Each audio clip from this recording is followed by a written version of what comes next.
Dear friends, अपन ने पढ़ लिया था कि जो एलिमेंट्री कैनाल है या जो आहार नाल है उसकी शुरुआत कहाँ से हुई थी? आपकी बक्कल कैविटी से। बक्कल कैविटी में आपने देखा क्या प्रेजेंट था? टीथ प्रेजेंट थे और टंग प्रेजेंट थी। टीथ और टंग के बीच की कैविटी क्या कहलाई? आपकी बक्कल कैविटी। और बक्कल कैविटी में फूड में क्या मिक्स हुआ? सैलाइवा। और जैसे ही सैलाइवा मिक्स हुआ तो वो फूड क्या कहलाया? आपका बोलस कहलाया। अब बोलस है वो कहाँ आता है? आपके फेरिंग्स वाले पार्ट में आता है, जो क्या है? कॉमन पैसेज है फूड और रेस्पिरेशन के लिए। अब फेरिंग्स वाले पार्ट से फिर कहाँ जाएगा? इसोफेगस वाले पार्ट में। अब जो इसोफेगस है वो क्या है? Long 25 centimetre tube like structure, यानी कि 25 सेंटीमीटर लॉन्ग ट्यूब है। इसमें जो फूड आ रहा है आपका बोलस, उसकी कैसी मूवमेंट होती है? पेरिस्टेलाइसिस मूवमेंट, यानी कि फूड है उसकी वेव लाइक मोशन होती है। फिर आता है आपका क्या? स्टमक आता है। क्या आता है? स्टमक। अब स्टमक क्या है? स्टमक थिक वॉल्ड बैग है कि जिसकी दीवार कैसी हो? थिक हो। इस टाइप का क्या है? एक बैग है। Inner lining of stomach secrete mucus acid digestive juice. जो इनर लाइनिंग है किसकी? स्टमक की, वो क्या सीक्रेट करती है? आपकी एसियल सीक्रेट करती है एंड डाइजेस्टिव जूस। और डाइजेस्टिव जूस है वो सीक्रेट करती है। So they help in food digestion. तो क्या कर सके? वो फूड डाइजेशन में हेल्प कर सके। और जो एचसीएल है वो क्या करता है? जो स्टमक है उसमें जो डाइजेस्टिव जूस प्रेजेंट होते हैं या डाइजेस्टिव एंजाइम प्रेजेंट होते हैं, उनको क्या करता है कि जो इनएक्टिव फॉर्म में है उनको एक्टिव फॉर्म में लाता है। कौन? आपका एचसीएल। और जो म्यूकस है वो क्या करता है? जो इसकी जो थिक वाल है उसको क्या करता है कि जो एचसीएल से प्रिवेंट करता है, यानी कि एचसीएल की नेचर कैसी है? एसिडिक नेचर है। तो जो म्यूकस है वो किस से प्रिवेंट करता है? आपको एचसीएल से। किसको? स्टमक को। और ये क्या है कि जो जे टाइप का ऑर्गन होता है, जो इसोफेगस का लोअर पार्ट क्या कहलाता है? आपका स्टमक कहलाता है। और ये क्या करता है? 1 से 3 लीटर फूड है वो स्टोर कर सकता है। और उसमें जो खाना है कम से कम 2 या 3 घंटे रहता है, यानी कि भोजन के पाचन में लगभग 3-4 घंटे लगते हैं, तो 2 या 3 घंटे कहाँ रहता है? आपके स्टमक में रहता है। फिर जो स्टमक है उसमें कौन से एंजाइम पाए जाते हैं? पेप्सिन और रेनिन एंजाइम पाए जाते हैं। अब पेप्सिन क्या करता है? आपके प्रोटीन का डाइजेशन करता है। और रेनिन है वो दूध का पाचन करता है। पेप्सिन है वो क्या करता है? प्रोटीन को पेप्टाइड में कन्वर्ट करता है। और रेनिन है वो क्या करता है? दूध को कैसिन और पैराकेशन में। फिर आते हैं स्मॉल इंटेस्टाइन। अब स्मॉल इंटेस्टाइन है वो क्या है? लॉन्ग हाईली कोल्ड ट्यूब, लंबी और घूमी हुई कुंडलित नलिका होती है। ठीक है। इसके 3 पार्ट होते हैं। कौन कौन से? डेड्यूनम, जेजुनम और इलियम। जो डेड्यूनम वाला पार्ट है उसमें जो अग्नाशय रस है यानी पैनक्रियाटिक जूस है, और लीवर से बाइल जूस है, गॉल ब्लैडर से होता हुआ आता है ना, स्टोर करता है गॉल ब्लैडर।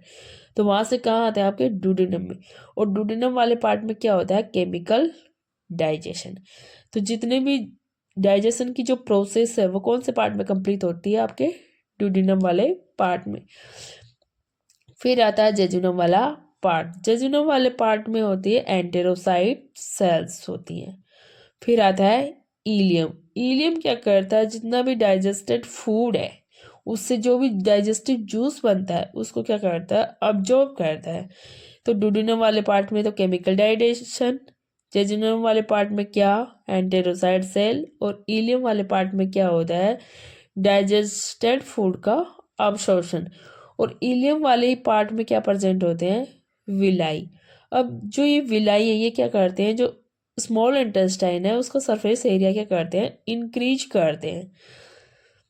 स्मॉल इंटेस्टाइन में जो ड्यूडेनम वाला पार्ट है वो receive digestive juice from liver and pancreas. ये बात तो जान लिया आपने दोस्तों, जो स्मॉल इंटेस्टाइन में ड्यूडेनम वाला पार्ट है वो डाइजेस्टिव जूस और सीक्रेट करता है। और क्या करता है? रिसीव भी करता है। कौन कौन से पार्ट से? लीवर और पेनक्रियाज से। लीवर से बाइल जूस और पेनक्रियाज से पेनक्रिएटिक जूस रिसीव करता है। तो वो वाले पार्ट क्या करते हैं? डाइजेशन में हेल्प करते हैं। तो इसीलिए तो कहा था कि जो डिडेनम वाला पार्ट है वहाँ केमिकल डाइजेशन होता है, यानी कि फूड है उसको स्मॉल पार्टिकल्स में डिवाइड किया जाता है और स्मॉलेस्ट पार्टिकल किस फॉर्म में प्राप्त होते हैं अपन को? ग्लूकोज में या एमाइनो एसिड की फॉर्म में। किस फॉर्म में प्राप्त होते हैं? ग्लूकोज या एमाइनो एसिड की फॉर्म में प्राप्त होते हैं। फिर आता है लीवर। लीवर क्या होता है? रेडिश ब्राउन ग्लैंड है। क्या है? रेडिश ब्राउन ग्लैंड है। Situated upper part of abdomen और राइट साइड। जो एब्डोमेन का राइट साइड है उसमें प्रेजेंट होता है क्या? आपका लीवर। सीक्रेट बाइल जूस, और ये क्या करता है? बाइल जूस को सीक्रेट करता है, ठीक है। और ये बाइल जूस क्या करता है? एक पियर शेप्ड ऑर्गन होता है जिसको बोलते हैं गॉल ब्लैडर। उस गॉल ब्लैडर में आके स्टोर होता रहता है। कहाँ स्टोर होता रहता है? पियर शेप्ड ऑर्गन में, यानी कि गोल ब्लैडर में।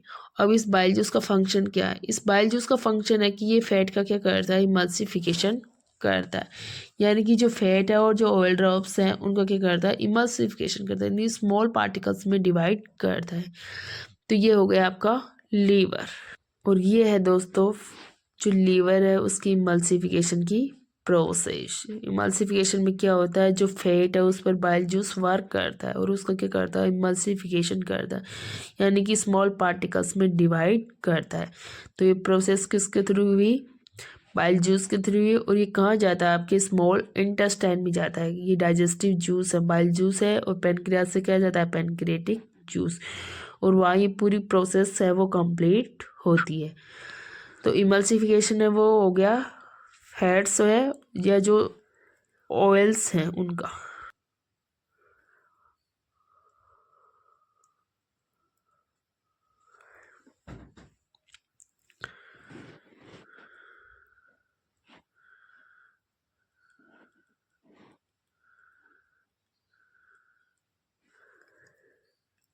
अब आता है पैनक्रियाज। पैनक्रियाज क्या है? Cream colour gland located below the stomach. Cream colour की ग्लैंड है और स्टमक के बिलो में प्रेजेंट है। पैनक्रिएटिक जूस सीक्रेट क्या करती है? पैनक्रिएटिक जूस सीक्रेट करती है। और ये पैनक्रिएटिक जूस कहाँ फ्लो होता है? आपके स्मॉल इंटेस्टाइन के जो ड्यूडेनम वाला पार्ट है वहाँ चला जाता है। और मोस्टली जो फूड का डाइजेशन है वो स्मॉल इंटेस्टाइन के ड्यूडेनम वाले पार्ट में होता है, तो उसमें उसकी क्या करता है? हेल्प करता है। तो ये हो गया आपका पैनक्रियाज और पैनक्रिएटिक जूस। आपने देख लिया कि जो leaf like structure below stomach present होती है, क्रीम कलर्ड ग्लैंड है। ये होता है आपका पैनक्रियाज जो कि स्टमक के नीचे लीफ लाइक स्ट्रक्चर होती है और क्रीम कलर का ऑर्गन होता है। अब आती है छोटी आंत। छोटी आंत में क्या प्रेजेंट होते हैं? विलाई प्रेजेंट होते हैं जो क्या करते हैं? Increase the surface area. कि जो स्मॉल इंटेस्टाइन है उसका सरफेस एरिया क्या कर देते हैं? इंक्रीज कर देते हैं। अब आता है absorption in small intestine by ileum. की जो अब्सॉर्प्शन है स्मॉल इंटेस्टाइन में वो किसके थ्रू होता है? आपके इलियम के through. Digested food passes in blood vessel. जैसे ही डाइजेस्टेड फूड है वो ब्लड वेसल्स में पास होता है तो उसमें क्या प्रेजेंट होती है? विलाई। और ये विलाई कैसी होती है? फिंगर लाइक आउटर ग्रोथ या फिंगर लाइक प्रोजेक्शन होते हैं। तो ये क्या करते हैं? जो डाइजेस्टेड फूड है जो उसमें क्या होता है? डाइजेस्टिव जूस होते हैं, मतलब फूड का जितना भी खाने पिए का जो जितना भी ताकत है या जूस होता है वो क्या कर लेते हैं? विलाई अब्जॉर्ब कर लेते हैं। इसीलिए विलाई को क्या कहते हैं? कि जो स्मॉल इंटेस्टाइन है या जो इलियम है उसका सरफेस एरिया क्या कर देते हैं? इंक्रीज कर देते हैं। अब ये है विलाई की स्ट्रक्चर। इस टाइप से स्मॉल इंटेस्टाइन में क्या प्रेजेंट होते हैं? विलाई। और जो अब्जॉर्बिंग सरफेस है उसकी बढ़ा देते हैं। अब जो स्ट्रक्चर ऑफ संगल विलाई वो दे रखी है आपको। इसमें क्या होता है? ब्लड वेसल सप्लाइंग विलस करती हैं। तो ये हो गई आपकी स्ट्रक्चर ऑफ विलाई। एक विलाई की स्ट्रक्चर को आसानी से दिखाया गया कि क्या सर्कुलर क्या है? फोल्ड्स है जो क्या होते हैं? स्मॉल इंटेस्टाइन में प्रेजेंट होते हैं और जो क्या करते हैं? इसका सरफेस एरिया है इंक्रीज करते हैं। क्या बड़ी आंत में villi increase surface area. Villi क्या कर देते हैं? सरफेस एरिया इंक्रीज कर देते हैं। जैसे अपना जो पायदान होता है तो उसके ऊपर छोटे छोटे ब्रश लाइक स्ट्रक्चर लगी होती है छोटे छोटे धागे से। तो इसी प्रकार से क्या है? विलाई जो भी छोटी आंत का क्या बढ़ा देते हैं? अवशोषण सतह बढ़ा देते हैं। The absorb substance are transported by blood vessels to different organs. और जो अब्जॉर्ब सरफेस सब्सटेंस है अवशोषित, मतलब जो जितना भी भोजन का जूस था वो क्या होता है? ट्रांसपोर्ट होता है किसके थ्रू? आपके खून के through. Blood vessels to different organs, और जो बॉडी के डिफरेंट पार्ट्स हैं उन तक क्या होता है, ट्रांसफर होता है। तो इस प्रकार से जो फूड है उसका डाइजेशन हुआ कंप्लीट, और अपन ने देखा कि जो बॉडी के डिफरेंट पार्ट्स है उनकी विलाई है, विलाई किससे जुड़े, आपके ब्लड वेसल से, और फिर वो डाइजेस्टिव फूड है उसका जूस कहाँ तक जा रहा है, आपके बॉडी के डिफरेंट डिफरेंट ऑर्गन्स तक। और डाइजेस्ट फूड का जो जूस बनता है वो बॉडी के डिफरेंट पार्ट तक यूज करना क्या कहलाता है, उसका जो यूटिलाइजेशन है by the body known as assimilation, क्या कहलाता है आपका, एसिमिलेशन। अब आपने देख लिया डियर फ्रेंड्स कि जो बॉडी है वो डाइजेस्टेड फूड का यूटिलाइजेशन कैसे करती है, और जो ये प्रोसेस है वो क्या कहलाती है, एसिमिलेशन। तो आपको कमेंट करके बताना है कि जो पैनक्रियाज है उसके जूस किस किस के पाचन में हेल्प कर। और ये रहा आपका लीवर, जो क्या है राइट साइड में प्रेजेंट है, बाइलोब्ड है, बाइल जूस सीक्रेट करता है। अब आपको इसमें ये बताना है कि गॉल ब्लैडर क्या है और उसका फंक्शन क्या है। आपने पढ़ लिया है गॉल ब्लैडर कहाँ है, तो बताना है इसमें आपको कमेंट करके कि गॉल ब्लैडर क्या है और उसका फंक्शन क्या है।